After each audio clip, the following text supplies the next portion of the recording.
નમસ્કાર દર્શક મિત્રો, ટીવી ઓનલાઈન ન્યૂઝમાં હું છું આપણી સાથે રિપોર્ટર ગોપી પીઠિયા। આપણી ભાજપ સરકાર જે નારા કરી રહી છે બેટી બચાવો બેટી પઢાઓ, પણ એની શરૂઆત પહેલા તમે તો કરો સાહેબ શ્રી, કારણ કે કંઈક આવું જ બન્યું છે જેમાં આપણા સૌરાષ્ટ્ર યુનિવર્સિટીના પૂર્વ કુલપતિ એટલે ગિરીશભાઈ ભીમાણી અને જે હાલ ભાજપના નેતા તરીકે પોતાની ફરજ બજાવી રહ્યા છે તેણે કેમ્પસ ડિરેક્ટર તરીકે આબુ ગયેલી દીકરીઓની સાથે છેડતી કરવાના તેના પર આરોપો લાગ્યા છે।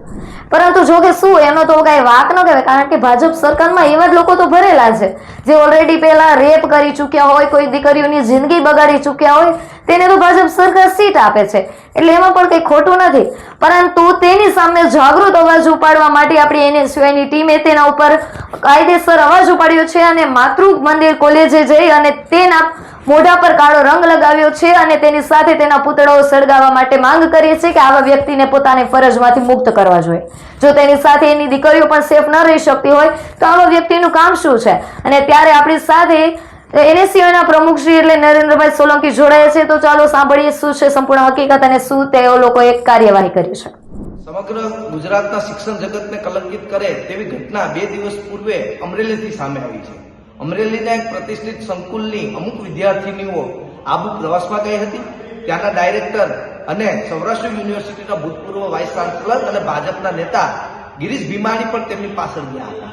આ ગિરીશ ભીમાણી ફૂલ નશાની હાલતમાં હતા અને તે વિદ્યાર્થીનીઓ સાથે અડપલા અને છેડતીનો બનાવ એ સામે આવે છે।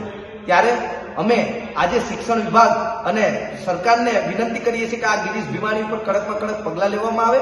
આજે ગિરીશ ભીમાણીનું પુતળા દહન એનએસયુઆઈ દ્વારા કરવામાં આવ્યું। આ જ ગિરીશ ભીમાણીનું કાળું મોઢું કરી અને વિરોધ દર્શાવવામાં આવ્યો। શિક્ષણ જગતમાં આવો કોઈ પણ બનાવ આવશે તો એનએસયુઆઈ હંમેશા એ વિદ્યાર્થીની પડખે ઉભો રહી અને વિદ્યાર્થીનીઓને ન્યાય અપાવવા માટે સક્ષમ છે।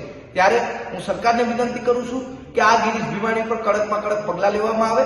આજે એનએસયુઆઈ દ્વારા બપોરે 12 વાગે ગિરીશ ભીમાણીનું પુતળા દહન કરવામાં આવ્યું। તેને ગંગાજળ તેના ઉપર છાંટી અને શુદ્ધ કરવામાં આવ્યો અને એ પછી એનું કાળું મોઢું કરી અને વિરોધ દર્શાવવામાં આવ્યો।